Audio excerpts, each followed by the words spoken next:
By elections వస్తున్నాయి కదా, ఎవరు గెలుస్తారు అనుకుంటున్నారు? అన్న బై ఎలక్షన్స్ లో అయితే ఇద్దరు కూడా మంచి గట్టి పోటీగానే ఉన్నారు. వాళ్ళు గెలుస్తారా వీళ్ళు గెలుస్తారని మనం చెప్పే లేదు. ఎందుకంటే ఇటు చూస్తే బీఆర్ఎస్ తరపు నుంచి సునీత గారు, మన మాగంటి గోపినాథ్ గారి భార్య, ఆయన చనిపోయిన సింపతి ఆయనకు ఉంది, ఆవిడకి ఉంది. ఫస్ట్ ఆవిడకి బలం ఏంటంటే భర్త చనిపోయాడు అని సింపతి అయితే గట్టిగా ఉంది.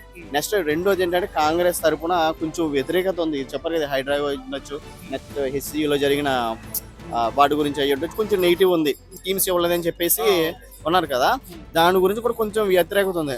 సో ఆవిడకి అది బలంగా మారింది. అంతేకాకుండా మాగంటి గోపినాథ్ గారు వరుసగా 3 సార్లు ఎమ్మెల్యేగా గెలిచారు.